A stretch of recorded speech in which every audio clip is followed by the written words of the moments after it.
Queremos compartir, que son las reformas que presentó el presidente hace unos días y que en esta síntesis se recoge de manera muy rápida en qué consisten, ¿no?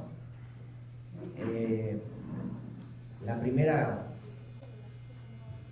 propuesta de reforma que hace el presidente tiene que ver con los pueblos originarios. La intención pues es seguir profundizando, que sean estos los que tomen las decisiones en sus lugares de origen. Hacemos ahí un desglose de algunos de los puntos que consideramos más importantes. Está también una propuesta para profundizar lo que nosotros hemos llamado estado de bienestar.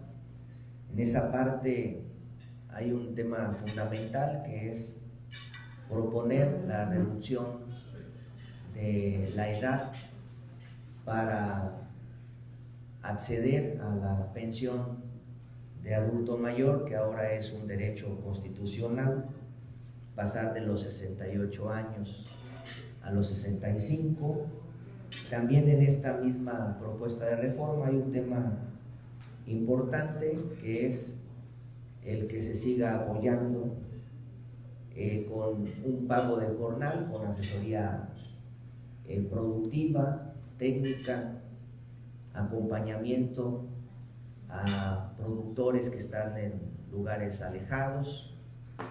También se plantea el tema de apoyar de manera directa a productores agrícolas con fertilizantes, que ya sea pues parte de la reforma que viene a construir lo que, insisto, nosotros hemos llamado estado de bienestar, el apoyo anual a los pescadores, apoyar a los productores de granos básicos, principalmente a productores de maíz, de frijol, de arroz, de trigo.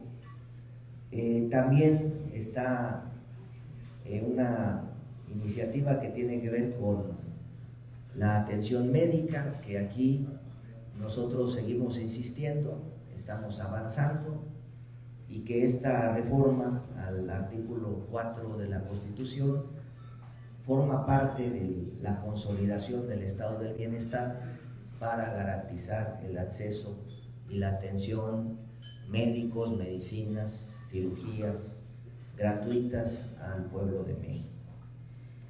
También tenemos otra propuesta que recibimos, que es la que tiene que ver con que los trabajadores accedan a la vivienda y que cada vez podamos tener en los trabajadores a trabajadores que están accediendo a la vivienda, y esto evidentemente pues es un patrimonio para su familia, y que lleguen a obtener estos créditos en mejores condiciones para los trabajadores. Hay un planteamiento en términos de materia de bienestar animal, que también se plantea pues la prohibición del maltrato animal, todo lo que tenga que ver con que no sufran los animales, y que el Estado mexicano garantice precisamente esta posibilidad. Hay un planteamiento también para hacer reforma en términos de medio ambiente y de agua, y en esta parte yo destacaría un tema fundamental, que es precisamente el que se prohíban las actividades de minería a cielo abierto, el tema de la fracturación de la tierra, lo que se llama el fracking. Entonces, en esta reforma se plantea de manera también puntual. También hay una reforma que tiene que ver con la eliminación de vapeadores, que ha estado también en el debate en las últimas semanas, que ha sido un tema muy importante que ha retomado el sector salud en el país. Tenemos también un planteamiento que tiene que ver con ampliar el catálogo para que haya prisión preventiva. Y aquí, por ejemplo, el tema del narcomenudeo es un tema principalísimo, porque bueno, pues hoy pueden detener a alguien y mañana está de nueva cuenta en la calle. Hay un tema que también ha insistido mucho el presidente de la República en términos de que los trabajadores no tengan aumentos por debajo de la inflación, es decir, que siempre se esté por encima de la inflación. Ya se ha demostrado que se podía aumentar el salario mínimo.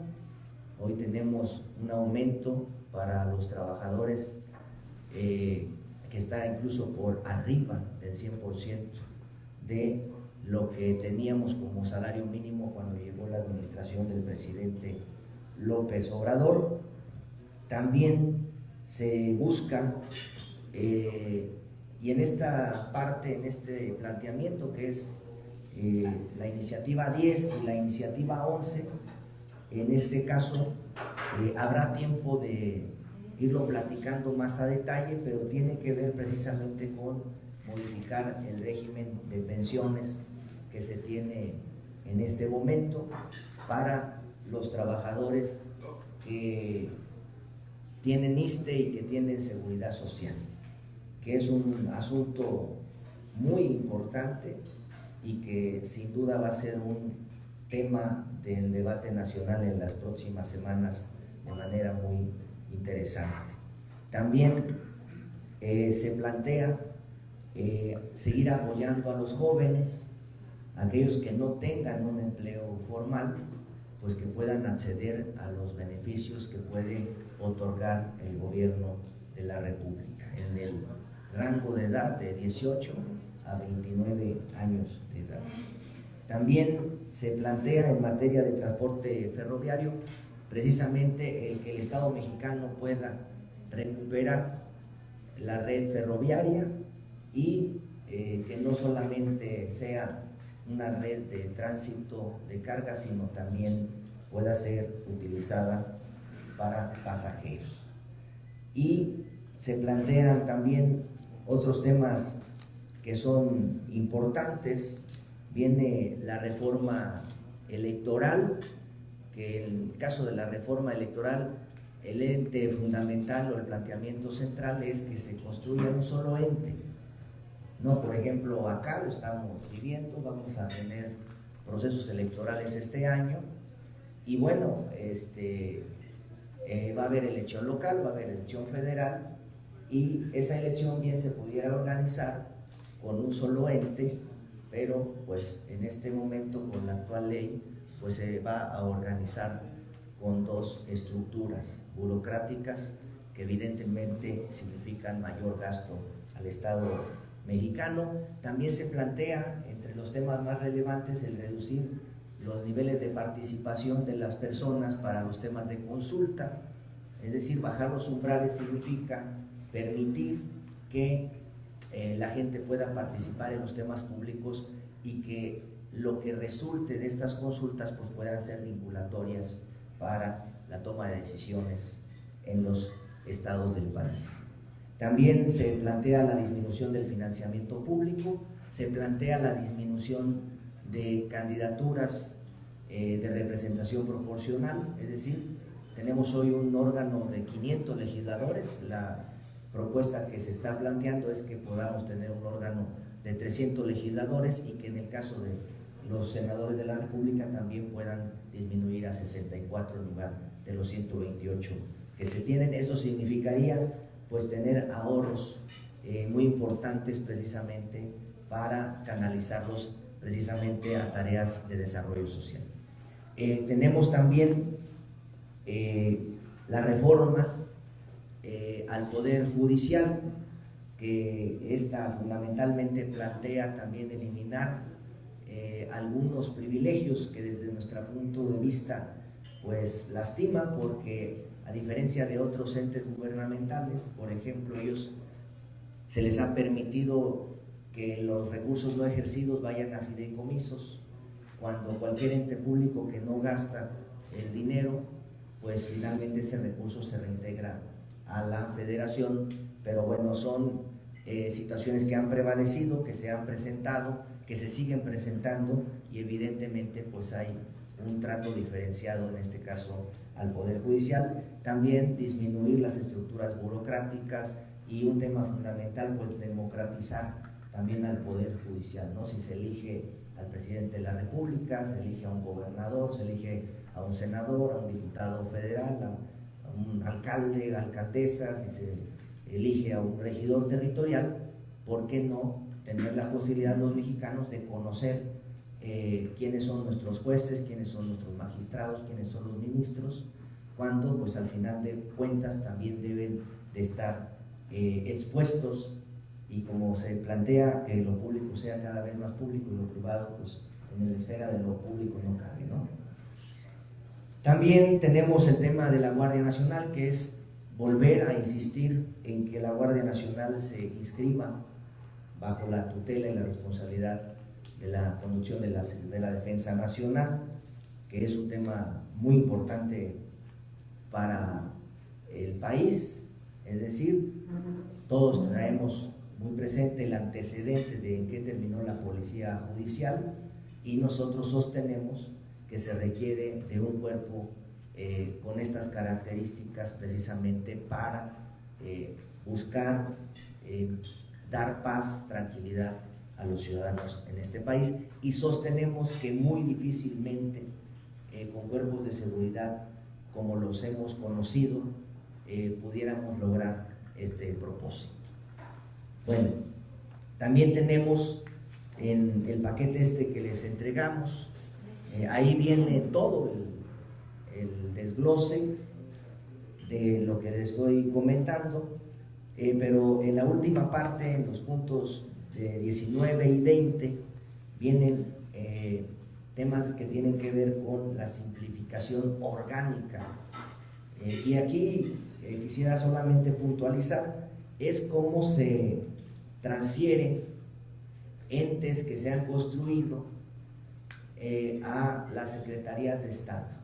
En la primera parte de simplificación orgánica es la transferencia de organismos a dependencias de la administración pública, ¿no? Por decirles un ejemplo, lo que es el IFETEL o el Instituto Federal de Telecomunicaciones, transferirlo a la Secretaría de Infraestructura y Transportes. Es decir, que no sean entes independientes, autónomos, supuestamente autónomos, que finalmente solamente han engordado cada vez más las burocracias en este país.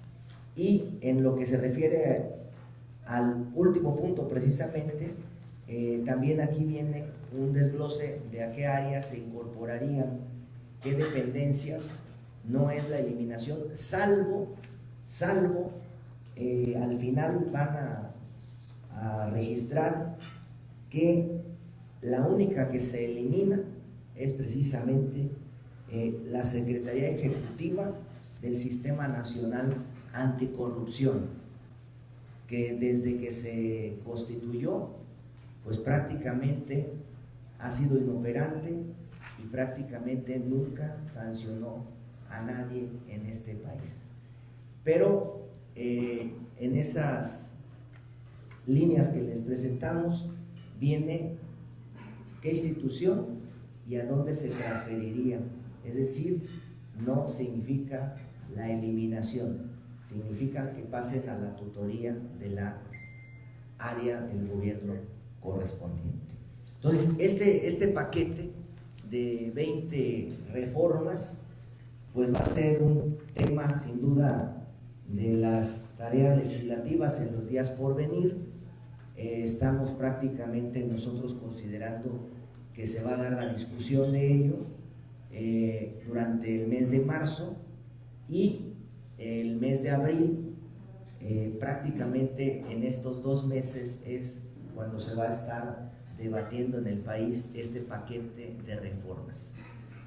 Nosotros sostenemos que este paquete de reformas nos ayuda a consolidar el nuevo andamiaje constitucional que comenzó a construirse en 2018 y que este nuevo andamiaje constitucional nos ha permitido demostrar que el modelo que se ha propuesto funciona. Alguna persona me ha preguntado, oye, pero ¿cómo le vas a hacer para entregar o para que se apoye con determinado programa? Pues es precisamente en el paquete de reformas donde planteamos dónde vamos a echar mano para tener los recursos necesarios para que se apoye el tema social fundamentalmente, porque el modelo nos ha permitido demostrar que el modelo de transferencias ha permitido a este país generar condiciones de crecimiento de la economía, ha permitido generar condiciones para atraer más inversión privada a México, ha permitido fortalecer un peso en relación al dólar, ha permitido tener el registro más alto de empleos formales registrados en este país en las últimas décadas y ha permitido tener el paquete social más grande en materia social y en materia de infraestructura pública que no se tenía en este país. Entonces, este paquete de reformas nos permitiría ayudar a consolidar el proceso de un nuevo andamiaje constitucional en este país.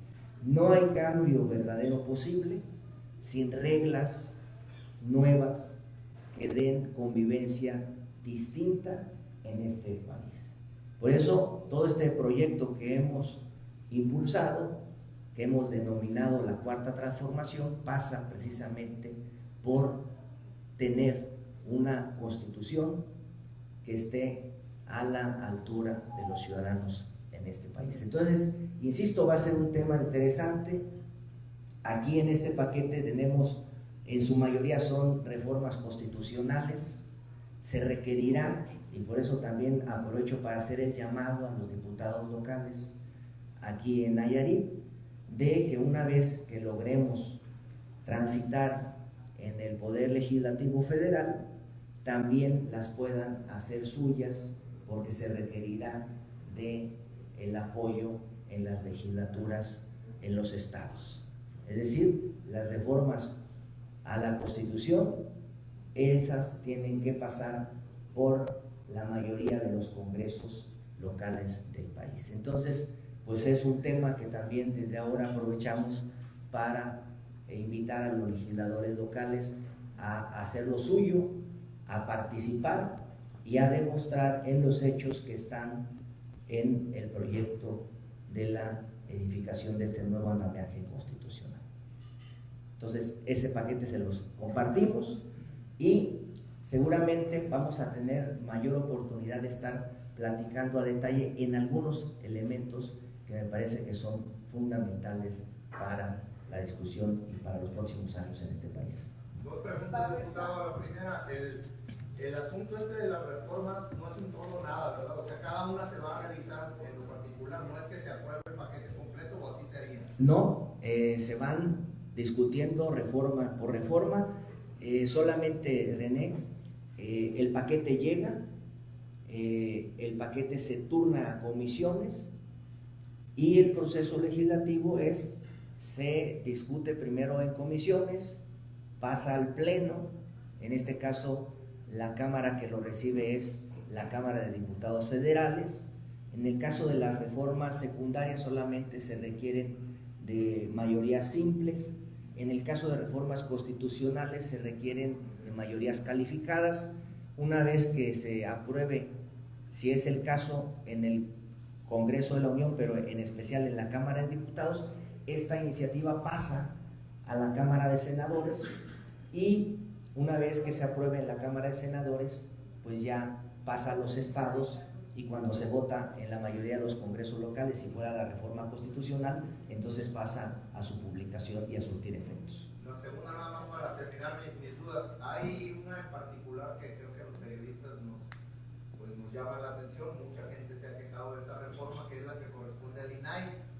Si ahorita que existe el INAI nos niegan información, no nos publican, no queremos acceder a información y, por decirlo de manera coloquial, se hacen que no la tienen o la reservan, ¿no? Pasando el INAI a que sean los mismos que tienen que entregar la información los que decidan si la entregan, pues nos parece que es un poco incongruente. Y la pregunta en concreto es, ustedes como diputados, particularmente los de Morena, ¿van a discutir, van a analizar cada propuesta o las van a aprobar en express, como luego es la crítica que tiene la población de los diputados? Este en particular, que ha tenido muchas críticas, entre otras, pues también la de la Secretaría del Sistema Anticorrupción, es algo similar, pero ¿por qué pasarlas pues a que sean los mismos entes que tienen que entregar la información los que decidan si la entregan o no? ¿Es así? Si nos la puedes explicar. Bueno, el primer tema es que en la pregunta está la respuesta.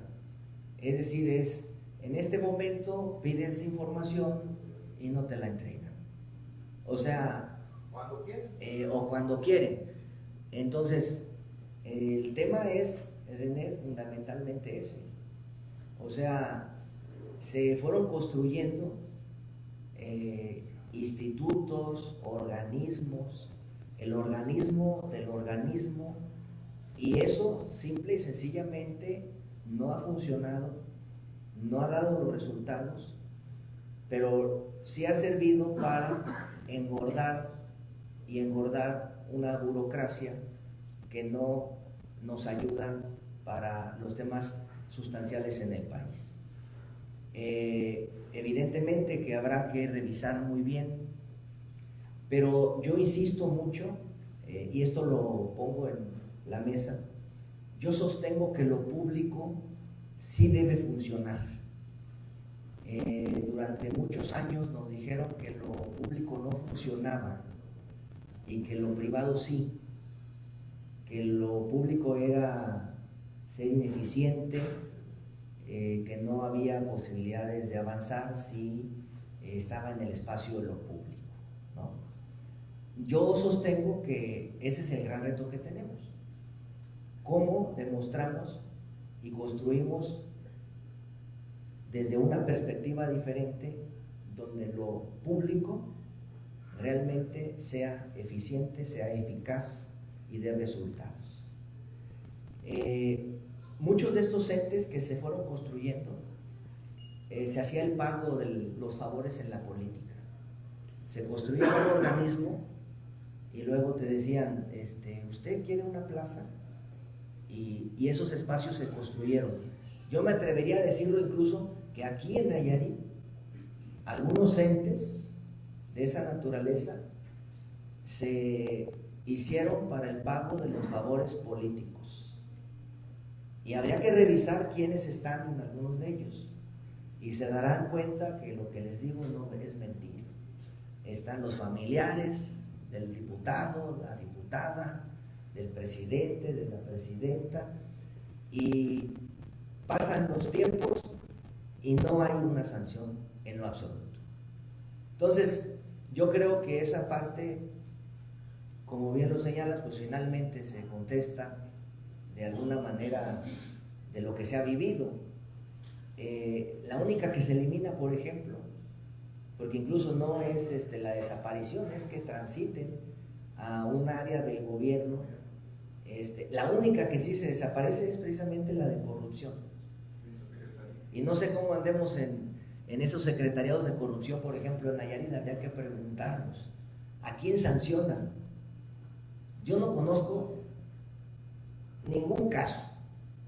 Es más, a veces sirven para la disputa interna y ahí se pelean entre ellos. Es a veces el huesito como para aventarlo y para que anden entretenidos y ocupados.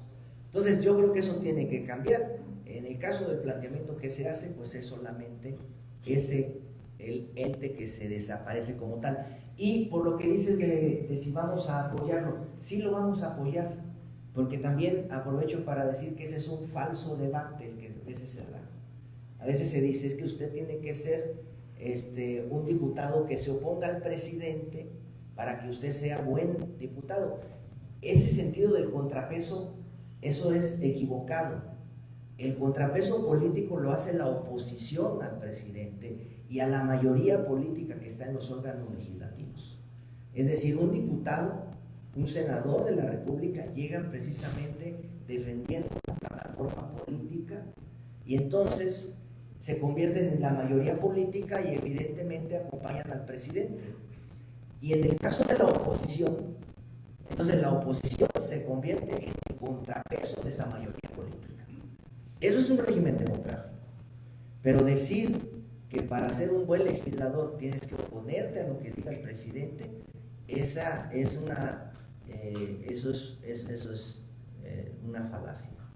Es decir, se construye una mayoría, el pueblo elige en una urna a una fuerza política, esa fuerza política se convierte en gobierno y esa fuerza política desde el gobierno plantea su agenda política que propuso a los ciudadanos cuando estaba en una campaña electoral. Y entonces lo que hoy se plantea no es nada distinto a lo que no se haya planteado en un determinado momento de parte del presidente y nosotros recogemos el planteamiento del presidente, es decir, los legisladores vamos a acompañar la propuesta del presidente. No, Alfonso, en este sentido, este paquete de iniciativa, de propuesta, ¿le alcanzará este periodo? Es decir, no hay que para evitar que esta... Lo vamos a saber en los próximos días, pero te pongo un ejemplo. Ha habido fuerzas políticas opositoras a la mayoría que hoy gobierna el país que se han pronunciado a favor, por ejemplo, de la reforma de las pensiones. Vamos a saber si se pasa del discurso a los hechos, que en el caso de la reforma de pensiones es precisamente una de las reformas constitucionales que requieren mayoría calificada. Entonces vamos a ver si la actuación de la oposición en este tema, que sin duda va a ayudar a los trabajadores del país, ellos deciden finalmente pasar del discurso a los hechos. Independientemente si dicen que de dónde va a salir el dinero o no, el primer hecho es si apoyan con voto en el Congreso la iniciativa que presenta el presidente para que los trabajadores se retiren con el 100% de su salario, ¿no? Diputado, dos preguntas.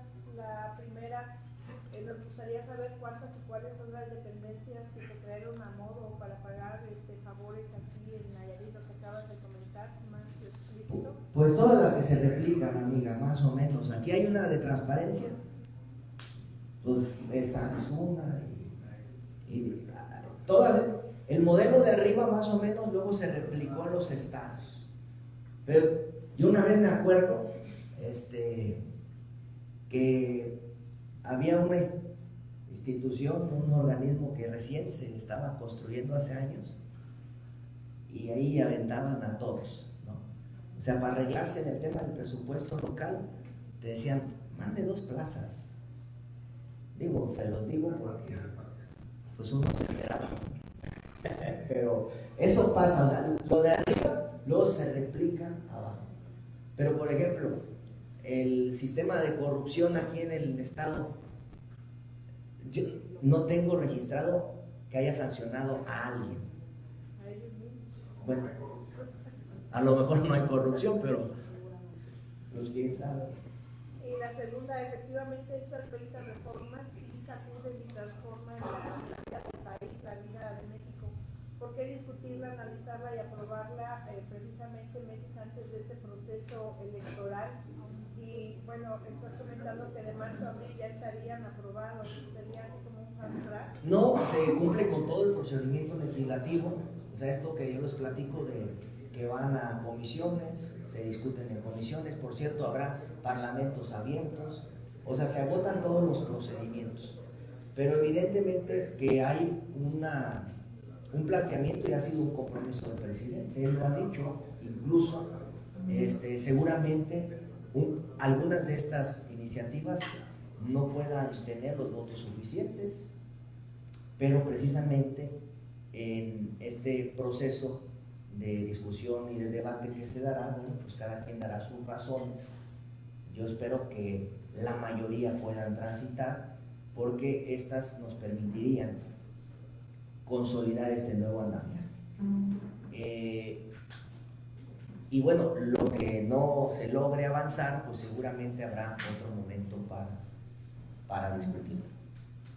De estas 20 iniciativas, ¿hay alguna en la cual se pretenda decir si no se aprueba no afecta? Y la otra pregunta es, si no se cumpliría la totalidad de estas 20, se diría que está en riesgo este nuevo modelo, nuevo andamiaje para que se continúe, digamos, con la cuarta transformación.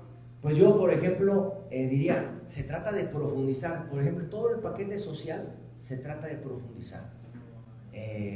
Por ejemplo, el tema del apoyo directo al productor agrícola, el apoyo a fertilizantes, el apoyo a los jóvenes, el bajar el umbral de edad de 68 a 65. Es decir, esta parte me parece que es fundamental. O sea, se trata de profundizar lo que ya se demostró que sí funciona. Ojo, en algún momento yo fui egresado de la Escuela de Economía y nuestros maestros en Economía decían, si tú distribuyes dinero abajo, generas inflación. Ese mito está derrotado.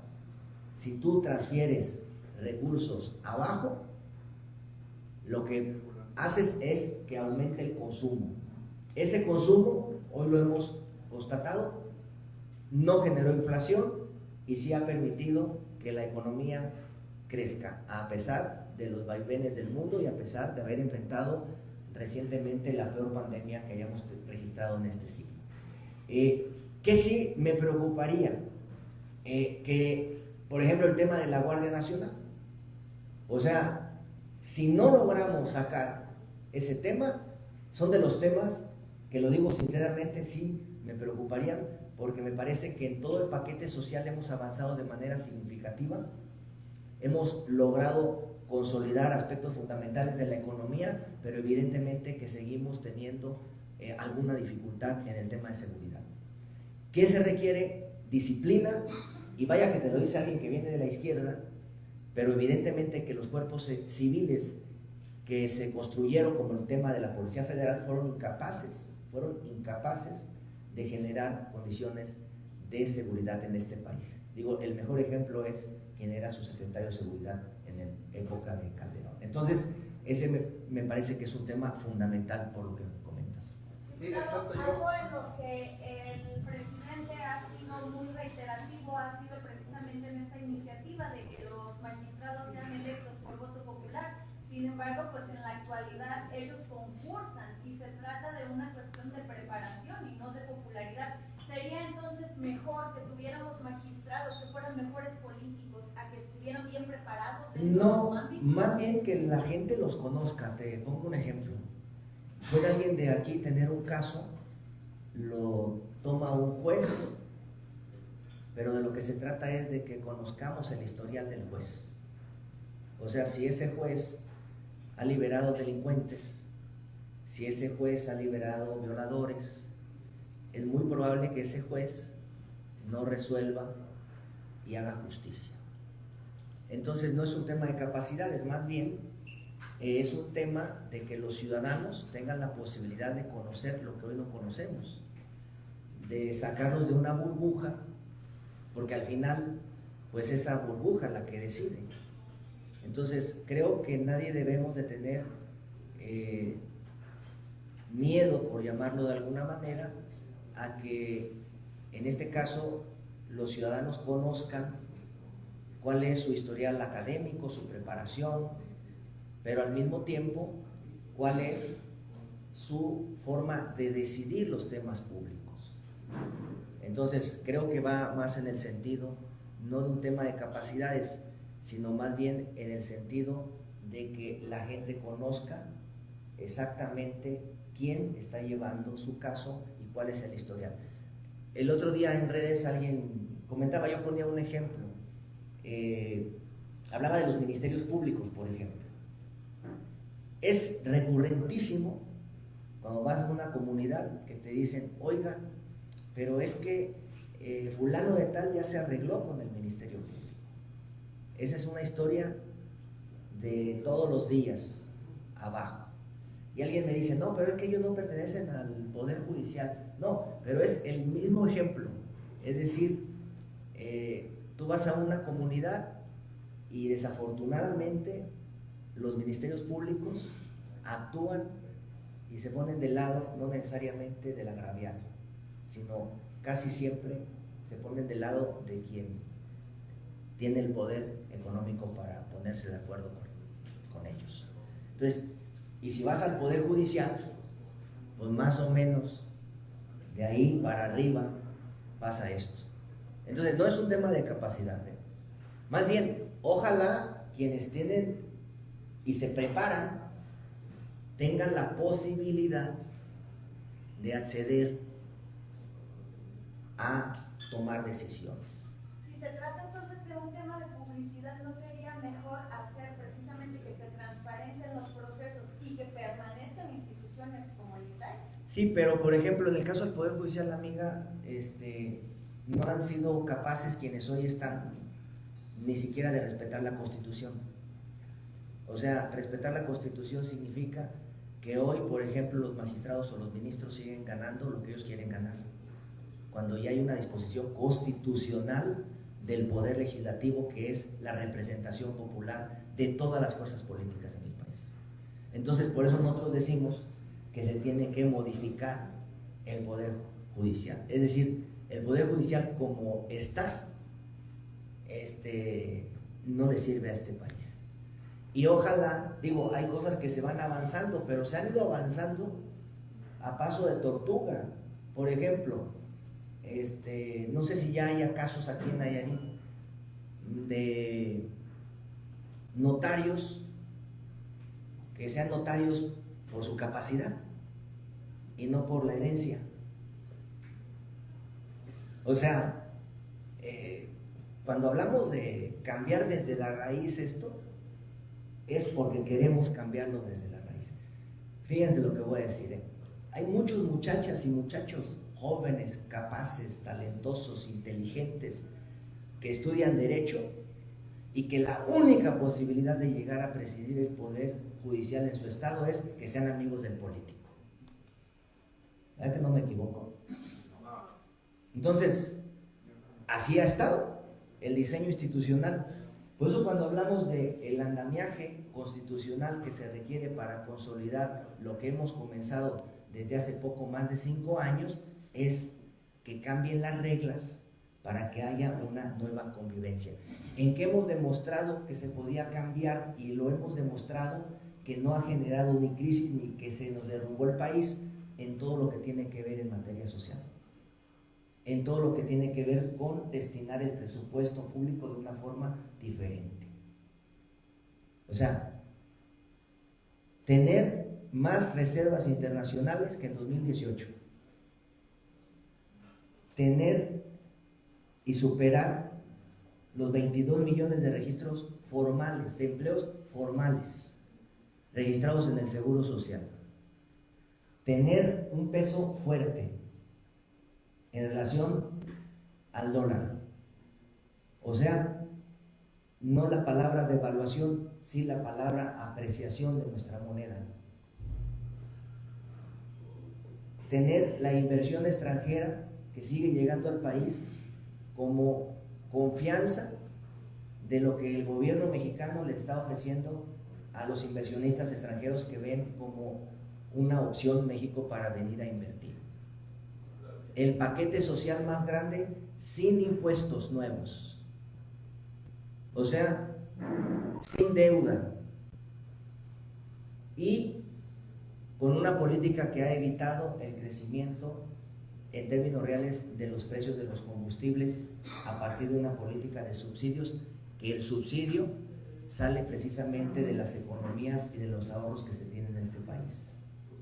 Entonces, si vamos a la parte política, las dos reformas fundamentales en la parte política tienen que ver la reforma al sistema electoral, es decir, reducir de 500 a 300 legisladores federales, reducir de 128 a 64 senadores de la República, fortalecer un solo organismo electoral, disminuir el financiamiento a los partidos políticos.